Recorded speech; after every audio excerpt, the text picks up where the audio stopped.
Hi there, I'm here with Tom Donahue, the director and producer of Casting By, a terrific documentary which came out late last year. Well, it Which, premiered at festivals late last year. right, Comes out on HBO this summer. right. What date, do you know? Well, I can't really give a date. It's Okay. not absolutely set in Okay. stone, but it's this summer. But it's been acquired by HBO. Yes. And Tom's going to tell us what it's about. I saw it last night, and it's an obligatory film for everyone and anyone who has any interest in filmmaking, the history of film, and so on. So tell us what it's about. Well, it's about the casting profession, the development of the profession of the casting director from the decline of the studio system in the 1950s and 60s to today. And it's told through the story of one of the major pioneers of the profession named Marion Doherty. Marion started as a window dresser at Bergdorf Goodman in about 1947. Oh, that's the Bergdorf Goodman connection. one in I was New trying York, to yeah. figure out. Yeah, okay. Oh, the sponsorship Yeah, and the yeah. end credits. Good. Yeah. They actually let us do a reenactment there. I don't know if you noticed in the film. Can we just go off course here? Yeah, absolutely. Oh, but there yeah. are reenactments of a woman dressing a window and taking a mannequin head and putting. That's actually a reenactment. It looks like Got it's archival footage Yes, because yes, we really yes. messed it up and Yeah. added scan lines, made Yeah. it black and white, and really dirtied it up with film grain. But which kind of makes me go, oh well, nobody notices it. All that hard work we did. We actually smashed one of the mannequins. There were these 1940s. But they were kosher with that. There were these I probably shouldn't tell the story. There were. Oh, it says how great Bergdorf Goodman is. Though there were these 1940s mannequins. They let us go into their warehouse and choose the mannequins we wanted, and they're ceramic and they're beautiful, painted. And so, I had my production designer. We installed these mannequins, and we're out there in the morning, and it's pouring out, and I'm getting a little carried away after a couple hours of doing this. So I'm having my Marion Doherty actress, putting the heads up, putting hats on the heads, putting the shoes down. And I'm like, you know what? Knock over one of the heads. Like you're working really hard and you accidentally knock one over. She knocks over the head and it smashes apart. And we all just looked at each other. Mortified. Like, oh my God, this is like $10,000, $15,000. We're screwed. And they charged us $150. So that was really, really wonderful of them. That's really cool. Yeah. Yeah, So they pretty get a big much. logo at the end. Special thanks to Bergdorf Goodman. Well deserved. Yes, well deserved. Okay. But anyway, so she was window dressing at Bergdorf Goodman, and this guy came up to her and said, "Marion, I'm casting this new. Have you heard of television?" And she's like, "No, I've never heard of. Yeah, I've heard of television. My aunt has one." At the time, there were about 3,000 TV sets in New York, and he said, "I'm doing 2 plays a week that go live every Wednesday and Friday." And I need to find 10 to 20 actors a week, and I really need help. I'm drowning in this. So Marion agreed. She quit her job as window dresser. She's like, it beats window dressing. And she went to work in the offices of J. Walter Thompson, which had Kraft as a client, and they were putting on this show, two plays a week, basically live. And Marion, they didn't really know where to find actors. They just started going to see plays. And they went to regional theater and off-Broadway, and it was at the time of the off-Broadway was kind of coming into vogue, off-Broadway. And Marion started finding actors who were around in theater, but hadn't really been in front of a camera before. And it was James Dean, and the list went on and on and on. Those Christopher Plummer. footages are amazing, and the photos that you include in the docu are just Right. stunning. And that's also Naked City. Then she went on to do Naked City, Amazing. and then Route 66. All these defining early shows in New York.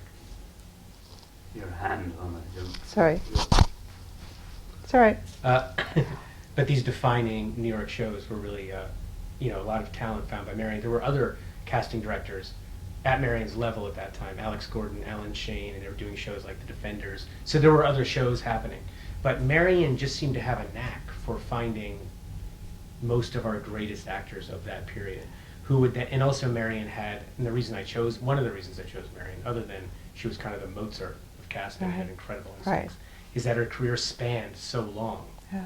She ended up going to LA in the 70s and became the first female vice president at Paramount, and then went to Warner Brothers as the head of casting, and just kept going until about 1999, 2000. When she was 78? 78. About, yeah. 78. Extraordinary career. So I knew through that career I could tell the story of the development of this profession. But not just that profession, but it's like a historiography of film and filmmaking and its evolution It's and another the way to star system, how it Yeah. evolved from the studio system to the so-called independent, Well, loosely put. It's also a unique look at Hollywood because it's not Yeah. told through the typical auteur male story Yeah. of Hollywood. Yeah. The director as prime creative mover of film. And it's interesting because you have interviewed some extremely well-known and well-accomplished and talented actors and directors, Woody Allen and De Niro and so on and so forth.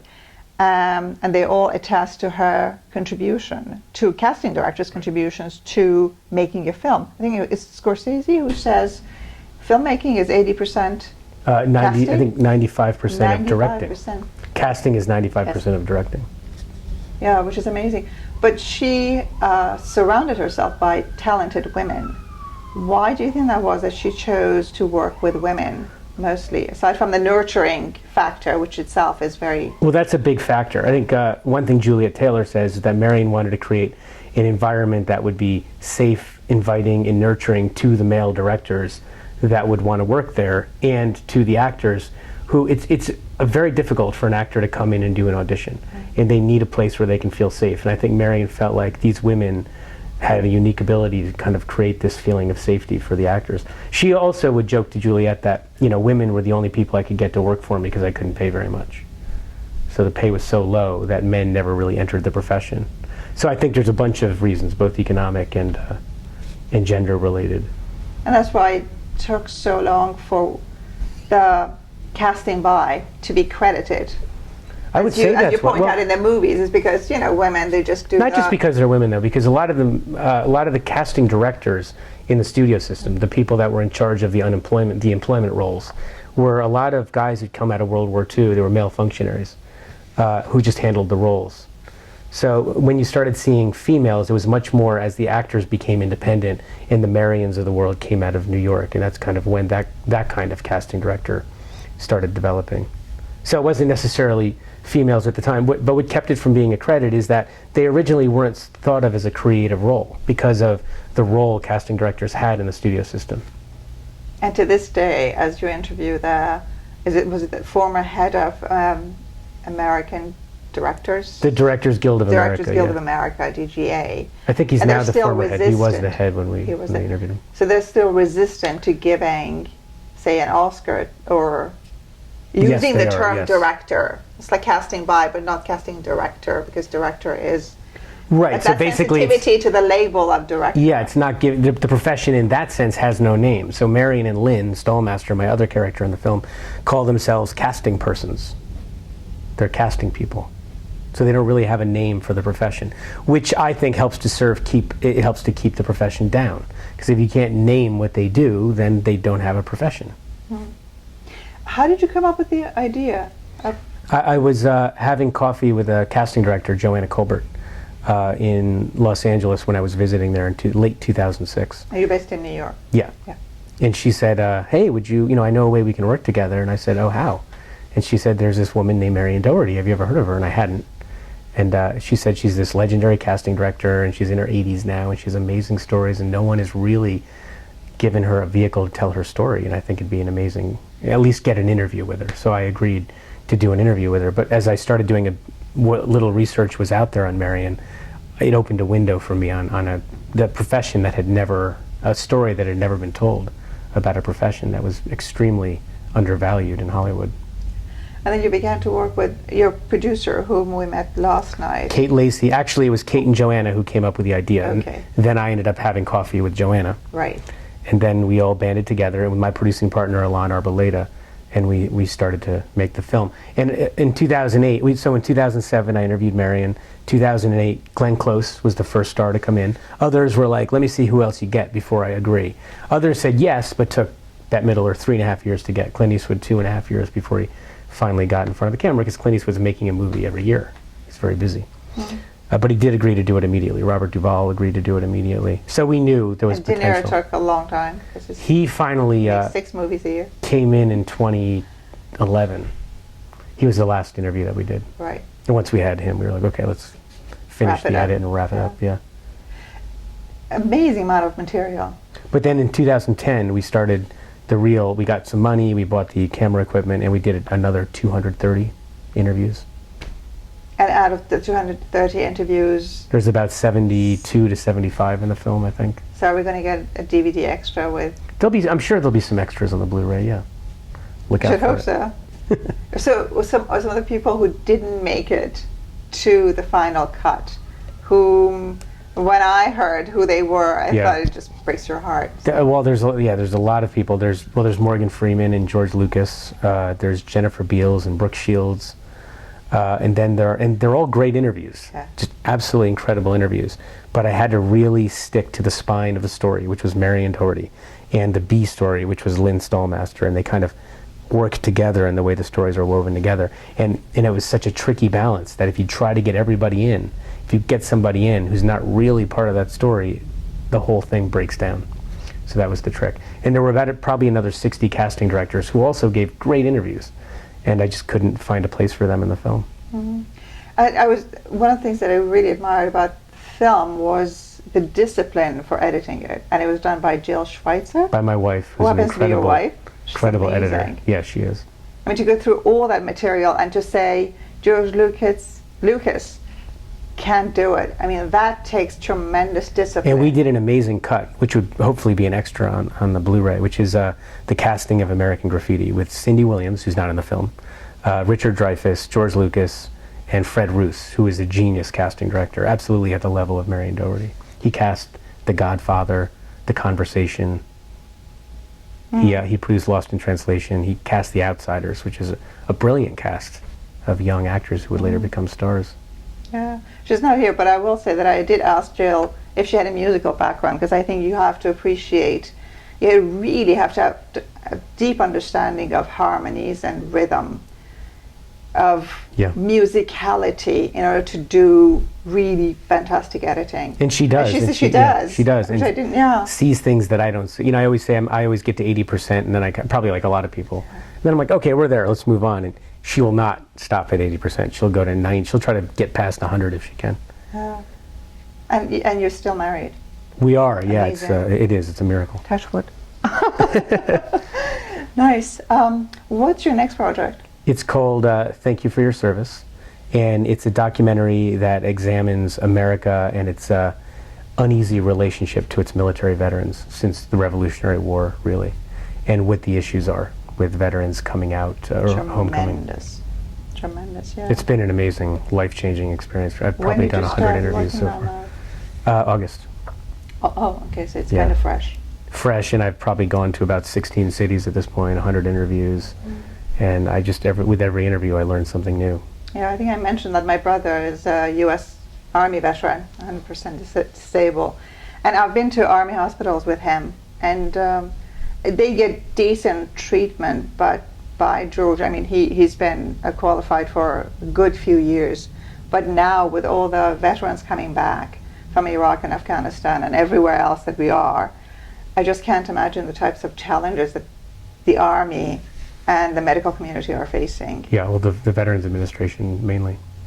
Yeah. Which is, yeah. And you said you just had an exciting interview. Do you want to reference who? Yeah, not yet. I think Okay, it's too, that's fine. it's too early to That's reference, Grand, no problem. but it is very exciting. Yeah, and you're working with, you said you're working with, can we say the name, Sebastian Junger?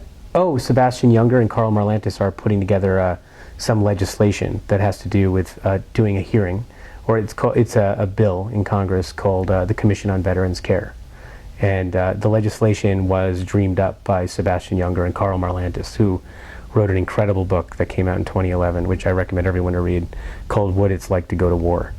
And Carl and Sebastian put their heads together, came up with legislation that essentially would call on Congress to hold hearings about homecoming and the issues related to veteran reintegration. And yeah, on May 7th, there's going to be a forum where I guess they announced the new legislation, and we're going to be there with our cameras. So that'll be fun. And there's obviously, is there a deadline? Have you given yourself a time limit to say, this is when I'm going to? It's more economic. It's Yeah. like we have about a year to edit, so we'll start editing in July, and then whichever film festival, we'll apply to the film festival at that time, when the film is ready. I do want to ask you about Sherman. You did a documentary on Cindy Sherman. Yep. Can you talk about that a bit? Yeah, what do you want me to say? I haven't seen it. Right, okay. So- well, in 2003, I had mentioned edited it, so. 2 documentaries for HBO called Naked States and Naked World about this artist, Spencer Tunick, who gets hundreds, thousands of people to pose naked around the country and around the Right. world. And Spencer called me and said, Tom, there's this guy, Paul H.O., he's dating Cindy Sherman. He's sitting on a gold mine of footage, and I think the two of you could come together and really make an interesting film about this. So I looked at this gold mine of footage, and Paul had a public access show in the 90s called Gallery Beat. And he would just barge in with his camera into galleries and make these snarky comments. He was very well versed on art. He had been an artist himself, first in San Francisco in the 80s and then in New York. So he really knew what he was talking about, and he knew a lot of the artists. So he'd get, Fred Tomaselli, just great, all these great conversations going with artists. He'd cut together a half-hour show called Gallery Beat. He would put it up on public access TV. And then one day he was invited to an after party with Cindy Sherman, who he'd never met before. He's very reclusive. And he's at her house, and he meets her, and he's like, oh, she's kind of cute. And he goes, hi, I'm Paul H.O. And she goes, I know who you are.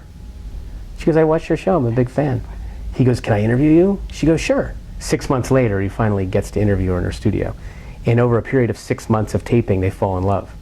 So that's the footage I initially came in looking at. And I went, oh my God, there's something here, but it's really only one act. It's the meet cute, fall in love, what now?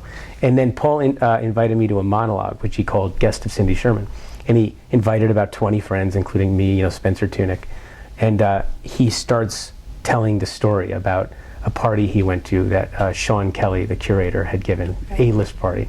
And there were like 10 tables in the room, and there were about, say, 8 people at each table. And Cindy said, there was a name card that said Cindy Sherman, and at her table there was no room, there was nothing there for Paul H.O. And Paul knew Sean Kelly for like 20 years at that point. So Paul's looking all around for his name card. And then one of the hosts, one of the caterers, goes, oh, you know what, I think you're over here. And there's a card that says Guest of Cindy Sherman, and he's next to like the orthodontist who's friends with one of the artists, and the lawyer and the dentist. And anyway, he just went ballistic. He couldn't handle it. He was turning 50. It was a big midlife crisis for him. It was a crisis of identity, which to me was so ironic, because here's a woman who deals with identity in her art. And so Paul stormed out, and Sean Kelly didn't want any waves made at the party, so he said, Paul, I'll escort you down. And Paul just went off on Sean. He goes, Sean, you've known me for 20 years. How could you do this to me? And so what's the basis for it? Were they like pulling his leg, or no, just... No, just the art world, and Paul feeling very small in it at that moment. And what he found in the 6-year relationship is that he could not live in the shadow of this more powerful woman. It was killing him. And so that became the second and third acts of the film. So the film weaves the history of Cindy Sherman with this relationship, and then the relationship begins to disintegrate. So Cindy, we had her backing during the making of the film, and then they broke up. They break up at the end of the movie. And Cindy, then the movie got into Tribeca. That became its big premiere, and we got a lot of press. And she wasn't going to show up. 2 or 3 days before it was about to show, she sent an email to the heads of the Tribeca Film Festival, like Robert De Niro and Jane Rosenthal, saying, I disavow the movie. I wish I had never done it. I apologize to all my friends for being in it. And only because it's her boyfriend, her ex-boyfriend, who made the movie, because the movie makes her look so good. Like the Variety review, which was very good, said, Cindy Sherman comes across so charming. Everybody loved the way she came across in the movie. But she's very private. And here was a movie that was exposing a lot about her. So anyway, we ended up selling out all 5 shows, and everyone thought Thanks, Cindy was just Sherman. part of the hype. You're marvelous, but... Right. So check out the movie. It's definitely a fun, different way of looking at the art world. Nice one. Great talking to you.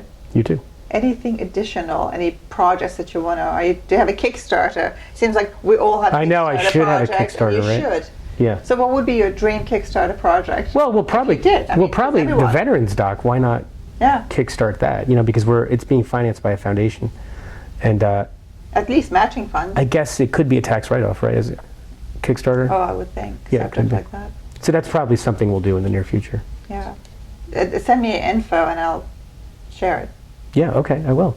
Thank you. Good stuff. Great. Good talking to you. Thank you, Homa, very much. Good interview. Ciao. Till next time.